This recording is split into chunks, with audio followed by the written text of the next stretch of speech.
Bhuj two wheeler auto broker association દ્વારા Bhuj RTO કચેરીમાં વાહનોના transfer, HP endorsement, HP cancellation તેમજ અન્ય કામગીરી દરમિયાન અરજદારો અને બ્રોકરોને પડી રહેલી મુશ્કેલીઓ અંગે ભુજ આરટીઓ ઓફિસને લેખિત રજૂઆત કરવામાં આવી। એસોસિએશનના જણાવ્યા મુજબ વાહનોના નામ ટ્રાન્સફર, એચપી સંબંધિત કામગીરીમાં થતો વિલંબ, દસ્તાવેજોની ચકાસણીમાં પડતી મુશ્કેલીઓ, ઓનલાઈન પ્રક્રિયામાં આવતી ટેકનિકલ સમસ્યાઓ તથા અરજદારોને વારંવાર ધક્કા ખાવા પડે તેવી પરિસ્થિતિ સર્જાઈ રહી છે, જેના કારણે વાહન માલિકો તેમજ બ્રોકરોને સમય અને આર્થિક નુકસાન વેઠવું પડે છે।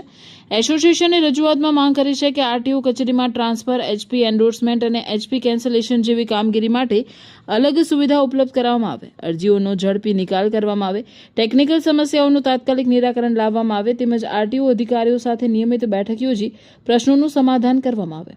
એસોસિએશને વધુમાં જણાવ્યું હતું કે અરજદારોને સરળ, પારદર્શક અને સમયબદ્ધ સેવા મળી રહે તે માટે સંબંધિત તંત્ર દ્વારા યોગ્ય પગલાં ભરવામાં આવે તેવી અપેક્ષા છે। આ રજૂઆતની નકલ જિલ્લા કલેક્ટર કચ્છ તેમજ ભુજના ધારાસભ્યને પણ મોકલવામાં આવી છે। અંતે એસોસિએશનના હોદ્દેદારોએ જણાવ્યું હતું કે વાહન ધારકો અને ઓટો બ્રોકરોના હિતમાં વહેલી તકે યોગ્ય કાર્યવાહી કરવામાં આવે તેવી આશા છે।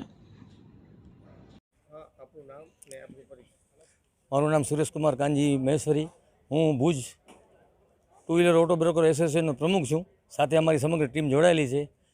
આજરોજ હાલે જે આરટીઓની જે કામગીરી જે 2 મહિનાથી જે જરાક મુશ્કેલી છે એના બારામાં અમે પાર્થ સાહેબ ગઢવી સાહેબને મળ્યા ને સાહેબે અમારી બહુ સરસ રજૂઆત સાંભળી।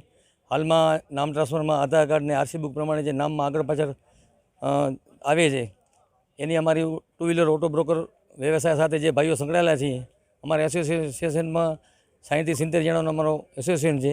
તો બધાને અત્યારે અમારા ધંધા રોજગારમાં થોડીક તકલીફ પડે છે ને અમારો મહિના દિવસથી ધંધો અત્યારે હાલમાં બંધ છે। તો એ સંદર્ભે અમે આજે સાહેબને, પાર્થ સાહેબ ગઢવી સાહેબને મળ્યા ને ગઢવી સાહેબે અમને બહુ સરસ રિસ્પોન્સ આપ્યો ને સાહેબે વાત કરી કે તમારી જે રજૂઆત છે એ અમે ઉપર લેવલ સુધી પહોંચાડશું ને પ્રજાને સાથે સાથે આ ધંધા સાથે સંકળાયેલા છે એને ઓછી તકલીફ પડે એવા પૂરેપૂરા પ્રયત્ન કરશું। આજરોજ અમે રજૂઆત અમારી એ હતી કે નામ ટ્રાન્સફરમાં જે આરસી બુકમાં અને આધાર કાર્ડમાં જે નામમાં આગળ પાછળ સરનેમમાં ફેરફાર છે તો એમાં તાત્કાલિક સુધારો કરીને જે ઝડપી બનાવવામાં આવે નામ ટ્રાન્સફરની પ્રક્રિયા એ રજૂઆત હતી। સાથે સાથે એચપી કેન્સલમાં પહેલાં જે સરળતાથી એચપી કેન્સલ સાથે નામ ટ્રાન્સફર થઈ જતો હતો ને હાલમાં એમ છે કે એચપી કેન્સલ થયેલી ગાડીની આરસી બુક ધણીના ઘરે જાય, પછી ધણીને ઘરેથી આપણે મળે ને પછી ફરીથી વારી નામ ટ્રાન્સફર પ્રક્રિયા જોડાય। એટલે એ પ્રક્રિયા દરમિયાન 15 થી 20 દિવસનો સમય લાગે, જેથી વેચવાવાળાને નામ લેવાવાળાને બેને ગ્રાહકને તકલીફ પડે, સાથે સાથે આ ધંધાથી જે અમે સંકળાયેલા છીએ એ સર્વેને તકલીફ પડે।